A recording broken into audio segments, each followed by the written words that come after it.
Halo, beloved people, Bapak Ibu Saudara yang dikasihi Tuhan, apa yang terjadi kepada orang Israel ketika mereka berhadapan dengan tembok Yeriko?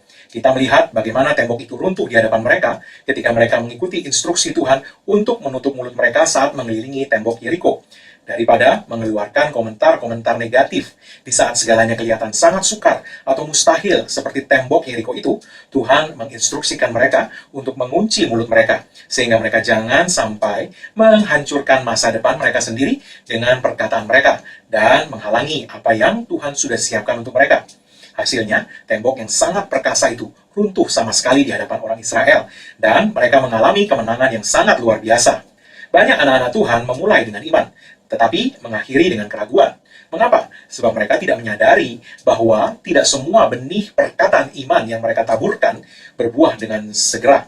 Semua akan berbuah, tapi firman Tuhan berkata pada musimnya. Ketika Tuhan berfirman lewat malaikat Gabriel bahwa Imam Sakaria akan memperoleh keturunan yang bernama Yohanes Pembaptis di usia yang sudah sangat lanjut, buah dari firman itu baru terlihat manifestasinya setelah 9 bulan.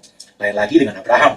Janji Tuhan yang diimaninya baru terlihat buahnya 25 tahun sejak janji itu diberikan. Bagaimana dengan orang Israel tadi? Mereka mengelilingi tembok Yeriko selama 7 hari, dan di hari ke-7, putaran ke-7, barulah tembok Yeriko itu runtuh. Ini berarti bahwa sekalipun tidak ada tanda apapun bahwa Tuhan sedang bekerja untuk mendatangkan mukjizat bagi kita, kita perlu tetap menjaga iman kita dan jangan sampai terpancing untuk menutup sendiri pintu hidup kita dari mukjizat untuk mukjizat itu dapat masuk. Bagaimana kita dapat mengunci sendiri? Dengan ucapan kita yang mengucapkan hal-hal yang tidak sesuai dengan apa yang Tuhan firmankan. Kita tahu hasilnya. Tembok Yeriko itu, sekalipun begitu kokoh dan kuat, kita lihat tembok itu runtuh ketika orang Israel mengunci mulut mereka dari mengucapkan hal-hal negatif yang bisa menghalangi apa yang Tuhan sebenarnya sudah sediakan, yaitu kemenangan hilang gemilang, runtuhnya tembok Yeriko, sehingga perkataan mereka itu tidak menghalangi apa yang Tuhan sudah sediakan dan mukjizat itu terjadi bagi mereka. Bapak Ibu Saudara yang dikasih Tuhan, bayangkan kalau di saat terakhir orang Israel mengucapkan kata-kata seperti, wow, lihat tembok Yeriko itu, begitu kokoh dan kuat, kita sudah mengelilingi tembok ini 6 hari, dan bahkan retak rambut pun tidak ada sedikit pun pada tembok itu sampai hari ini. Sekiranya orang Israel sampai terpancing dan mengatakan hal itu, mereka sendiri akan menutup pintu untuk mukjizat terjadi, dan menghalangi sendiri apa yang Tuhan sebenarnya sudah sediakan untuk mereka. Puji Tuhan bahwa hal itu tidak terjadi. Bapak Ibu Saudara yang dikasihi Tuhan, mungkin Anda sudah setia berjalan dengan iman dan memperkatakan perkataan yang sejalan dengan kata-kata Tuhan selama 3 bulan atau bahkan selama 5 tahun. Dan sesungguhnya tanpa setahu Anda, di alam roh Anda sudah sampai di putaran ke-6, di hari ke-7. 1 putaran lagi dan tembok Yeriko Anda akan runtuh. Tinggal 1 putaran lagi. Tapi Anda terpancing oleh tipu muslihat iblis yang memperlihatkan situasi yang sulit, atau laporan dokter, atau analisa ahli ini dan itu, dan sebagainya, sehingga Anda berhenti mengunci mulut Anda, dan Anda mulai mengucapkan hal-hal yang negatif. Alangkah sayangnya kalau hal itu sampai terjadi. Bapak Ibu Saudara yang dikasihi Tuhan, memang akan ada waktu dalam hidup kita di mana rasanya sangat sulit untuk bersikap dan berkata-kata positif. That's okay. Yang penting adalah ingat bahwa di saat-saat seperti itu, kuncilah mulut Anda. Jangan berjalan keliling dan menceritakan berbagai hal negatif kepada orang-orang di sekitar sana. Anda jangan biarkan apa yang iblis mau suntikkan, hal-hal, pikiran-pikiran mustahil yang dia mau coba suntikkan ke kepala Anda. Jangan biarkan itu keluar dari mulut Anda. Lihat orang-orang Israel ini, mereka berjalan keliling dengan mulut terkunci. Dan hasilnya, kita sudah tahu, di hari ke-7, di kali ke-7, genap. Mereka diam mengunci mulut mereka sampai saatnya buah itu muncul. Mereka mengelilingi tembok itu, dan di kali ke-7, tembok yang begitu perkasa itu rontok sama sekali. Demikian juga, sekalipun Anda tidak merasa atau melihat apapun yang menunjukkan pada Anda bahwa apa yang Tuhan janjikan, apa yang Anda imani, dan apa yang Anda perkatakan selama ini sedang dikerjakan Tuhan, Anda perlu tetap bicara sejalan dengan apa yang Tuhan ucapkan mengenai Anda dan janjinya pada Anda. 7 hari seperti orang Israel, 9 bulan seperti Sakaria, atau 25 tahun seperti Abraham. Firman Tuhan berkata, Anda pasti akan berbuah pada musimnya. Sebab Tuhan setia, dan dia tidak pernah gagal. Hamba Tuhan, Joel Osteen, pernah menceritakan ketika dia baru mulai pelayanan di tahun 1999. Dia belum pernah melakukan hal itu. Dan dia mengakui bahwa dia sangat gugup dan tidak yakin bahwa dia akan bisa melakukan pelayanan itu. Pikiran negatif membombardir dirinya. Joel, kamu tidak akan berhasil. Kamu hanya akan mempermalukan dirimu sendiri. Kamu tidak akan tahu apa yang harus kamu sampaikan kepada jemaat. Tidak akan ada yang mendengarkan kamu, sebab kamu tidak punya pengalaman sama sekali. Inilah kenyataan yang dialaminya. Dan dia menceritakan bahwa sepanjang hari, dia harus dengan sadar mengabaikan pikiran-pikiran negatif itu. Sepanjang hari juga dia terus memperkatakan kepada dirinya sendiri, aku orang yang diurapi Tuhan, aku diperlengkapi Tuhan, aku kuat di dalam Tuhan. Ketika akhirnya tiba waktunya dia harus melayani pemberitaan firman, sebelum berangkat ke gereja pun dia masih berdiri di depan cermin, memandang dirinya sendiri dan bicara kepada bayangannya di cermin itu. Joel, kamu diperlengkapi Tuhan, kamu dibangkitkan Tuhan untuk waktu seperti sekarang ini. Sekalipun demikian, dia mengakui pada waktu itu dia tidak merasa yakin. Namun tetap dia memperkatakan bahwa dia memiliki keyakinan di dalam Tuhan. Dia tidak merasa diurapi, tapi dia tetap memperkatakan bahwa dia diurapi Tuhan. Bapak Ibu Saudara yang dikasih Tuhan, Anda mungkin tidak merasa diberkati saat ini, tapi Anda perlu memberkati diri Anda sendiri dengan perkataan Anda yang sepakat dengan apa yang Tuhan sudah firmankan tentang Anda. Anda perlu memanggil diri Anda sendiri sebagai orang yang Tuhan katakan sudah Dia berkati. Walaupun keadaan Anda saat ini tidak memperlihatkan bahwa Anda berkelimpahan, tapi dengan iman, Anda perlu memanggil diri Anda sendiri berkelimpahan. Anda mungkin tidak merasa sehat hari ini, tapi jangan terpancing untuk mengucapkan hal yang mengutuki diri Anda sendiri. Mulai panggil diri Anda sehat, kuat, utuh, penuh energi, penuh kehidupan, dan Tuhan memperbaharui masa muda Anda seperti pada burung Raja Wali. Di dalam 2 Raja-Raja 4 diceritakan mengenai seorang wanita dan suaminya yang merupakan sahabat baik Nabi Elisa. Bahkan firman Tuhan mencatat bahwa mereka membangun ruangan khusus bagi Elisa, sehingga setiap kali Elisa berkunjung ke kota mereka, Elisa dapat menginap di sana. Suatu hari, Elisa menanyakan kepada wanita itu apa yang wanita itu harapkan dari Tuhan, sebagai balasan dari apa yang sudah dilakukannya untuk Elisa.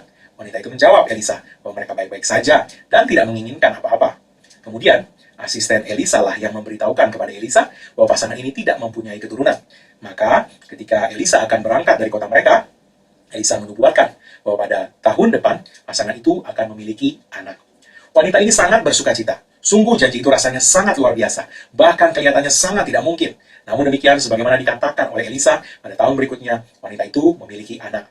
Pada waktu anak itu kira-kira berusia 10 tahun, saat dia bermain di ladang, kepalanya tiba-tiba sangat sakit. Mereka membawa anak itu pulang dan meletakkan dia di dalam pelukan ibunya. Dan beberapa saat kemudian anak itu meninggal. Anda dapat membayangkan perasaan wanita itu. Wanita itu kemudian membawa anaknya itu ke kamar Elisa dan membaringkannya di tempat tidur Elisa. Bagi banyak orang, ini mungkin sudah mereka anggap sebagai akhir dari kisah itu. Tapi tidak demikian dengan wanita ini. Kalau minggu lalu kita bicara mengenai keadaan yang kelihatan tidak ada perubahan, seperti tembok Yeriko, tidak kelihatan bahwa Tuhan sudah mengerjakan sesuatu. Di minggu ini kita melihat mengenai keadaan yang kelihatan berlawanan dari yang dijanjikan Tuhan. Daud dan Goliat, Yehezkiel dan lembah yang penuh dengan tulang-tulang kering, Abraham yang sudah berumur 100 tahun dan Sarah sudah mati rahimnya saat itu. Kita penuh dengan berbagai gambaran situasi yang sudah sangat mustahil kelihatannya, bahkan terbalik dari yang dijanjikan Tuhan. Tapi kita melihat kesetiaan Tuhan dalam setiap keadaan tadi. Dia mengubah setiap situasi negatif menjadi kemenangan yang luar biasa. Apa yang dilakukan wanita ini dalam situasi yang dihadapinya? Apa yang kita perlu lakukan di saat situasi kelihatan terbalik dari yang kita harapkan? Bapak Ibu Saudara yang dikasih Tuhan, bahkan di hadapan situasi yang negatif, wanita ini tidak menyerah. Dia bangkit dalam iman dan bertindak. Dia tidak bersikap pasrah dan menyesuaikan diri dengan situasi. Dia bangkit dan tetap memegang janji Tuhan. Wanita ini kemudian menunggang keledainya dan berkata kepada suaminya bahwa dia akan menemui Nabi Elisa. Dia menuruh bujangnya untuk berjalan cepat dan jangan melambat sedikit pun. Ketika Elisa melihat dari kejauhan, dia menyadari bahwa itu adalah sahabatnya yang sudah membuat ruangan khusus baginya. Karena itu, Elisa menyuruh asistennya yang bernama Gehazi untuk menanyakan kepada wanita itu bagaimana keadaannya dan apakah ada masalah yang dihadapinya. Gehazi segera berlari menemui wanita itu dan menghentikan dia serta bertanya, Nabi Elisa menanyakan, apakah yang terjadi dengan Anda? Mengapa Anda datang begitu tiba-tiba dan cepat-cepat? Apakah keadaanmu baik? Apakah keadaan suamimu baik? Apakah keadaan anakmu baik? Wanita ini menjawab dengan perkataan iman, semuanya baik. Dan dia terus melanjutkan perjalanannya. Pikirkan segala pikiran negatif yang sedang dilawan wanita ini. Dan kemudian renungkan apa yang keluar dari mulutnya. Banyak kesempatan ketika kita menghadapi situasi yang sulit dan seseorang menanyakan keadaan kita melakukan kebalikan dari wanita ini dan berkata, semuanya kacau. Sangat mudah membicarakan masalah atau situasi negatif yang sedang kita alami. Namun, justru dalam keadaan sulit itu, saat kita punya segala alasan untuk pahit hati, putus asa, dan kita sudah sangat tergoda untuk komplain, dan bersungut-sungut, dan berkata-kata yang negatif, dan menceritakan betapa mustahilnya situasi yang kita hadapi, Entah situasi dalam pekerjaan, atau teman yang mengkhianati, atau saat tubuh rasanya tidak enak. Bapak Ibu Saudara yang dikasih Tuhan, itulah waktunya Anda menjejakkan kaki Anda kuat-kuat dan berkata dengan iman, walaupun bisnis saat ini lesu, tapi segalanya tetap baik denganku. Tuhan masih berdaulat atas segala situasi. Dia setia, dia tetap adalah Allah yang menyediakan segala kebutuhanku menurut kekayaannya di sorga. Atau, walaupun laporan medis mengatakan hal yang tidak baik, tapi keadaanku semuanya baik. All is well. Tuhan adalah penyembuhku, dan tidak ada yang dapat merebut aku dari tangannya. Wanita ini akhirnya sampai kepada Elisa, dan menceritakan keadaan yang terjadi kepada Elisa. Elisa datang ke rumah wanita ini, dan berdoa bagi anak itu, dan anak itu hidup kembali. Apa yang firman Tuhan ingin tekankan adalah, di saat paling gelap yang dihadapi wanita itu, dia tetap menolak untuk menjadi negatif, putus asa, atau bahkan melepaskan imannya pada kesetiaan Tuhan.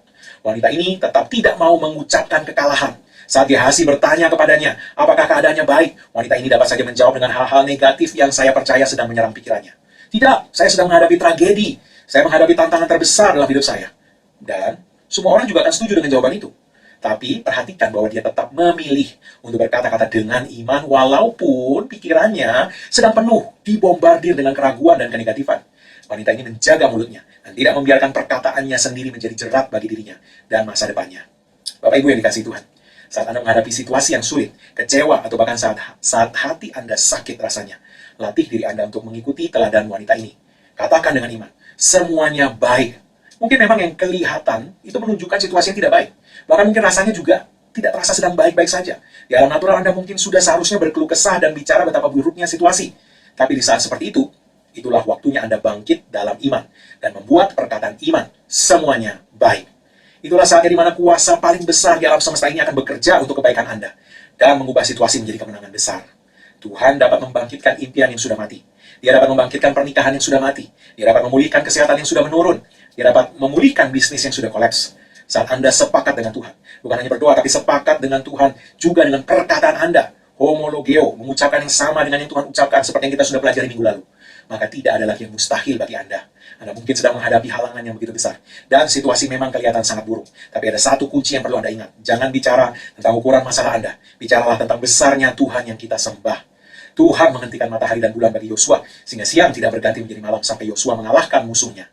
Tuhan membelah Laut Merah untuk orang Israel menyeberang. Tuhan juga menghembuskan nafas kehidupan kembali kepada anak wanita tadi, sehingga dia hidup kembali. Tuhan yang sama juga sangat mampu untuk membalikkan keadaan Anda dan mengubah situasi yang sudah kelihatan tanpa harapan menjadi kemenangan gilang gemilang. Tuhan bisa membuka jalan sekalipun Anda tidak melihat jalan keluar apapun juga. Tantangannya untuk Anda hari ini adalah jangan biarkan perkataan negatif menghalangi apa yang Tuhan mau kerjakan dan sudah siapkan untuk Anda. Kalau Anda tidak dapat mengucapkan apapun yang positif, kunci saja mulut Anda. Kesembuhan Anda, kemenangan Anda, promosi Anda sudah ada di depan Anda. Tuhan sudah merancangkan itu untuk Anda. Sekarang, jagalah mulut Anda. Saat Anda membuat perubahan ini, apa yang tertahan selama ini akan terlepas. Apa yang sudah disediakan Tuhan dapat masuk ke dalam hidup Anda. Apa yang sudah Anda perkatakan selama ini, kelepasan, kesembuhan, terobosan bisnis, semua akan mulai termanifestasi dalam hidup Anda. Anda akan melihat kemurahan Tuhan datang dengan deras seperti gelombang yang baru ke dalam hidup Anda. Dia akan berjalan di depan Anda, berperang bagi Anda, dan membuka pintu-pintu kesempatan yang baru bagi Anda. Seperti orang Israel, tembok-tembok Yeriko dalam hidup Anda juga akan diruntuhkan. Dan Tuhan akan membawa Anda dan keluarga Anda memasuki tanah perjanjian yang sudah Dia siapkan bagi Anda. Amin. Sebelum kita menerima dua berkat, mari deklarasikan perkataan iman ini bersama saya. Dalam nama Yesus saya deklarasikan dengan iman bahwa saya akan mengalami kesetiaan Tuhan sepanjang tahun ini. Saya menolak untuk khawatir, saya menolak untuk ragu.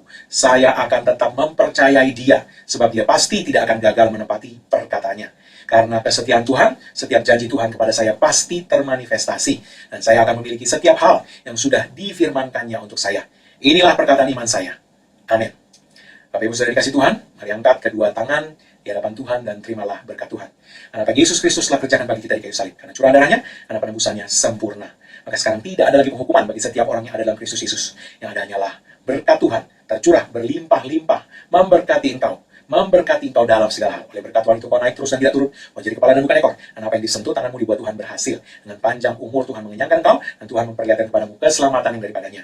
Umurmu minimal 120 tahun, dan dipenuhi dengan hari-hari yang baik dari Tuhan. Tidak ada yang jahat mendekat kepadamu, dan tidak ada tulah mendekat kepada kemah kediamanmu, sebab tempat perlindunganmu dan kubu pertahananmu, Allahmu yang kau percayai. Dalam nama Yesus, semua diberkati Tuhan, katakan amin. Bapak Ibu Saudara yang dikasih Tuhan, sampai jumpa dalam pengajaran firman iman berikutnya. Tuhan Yesus memberkati.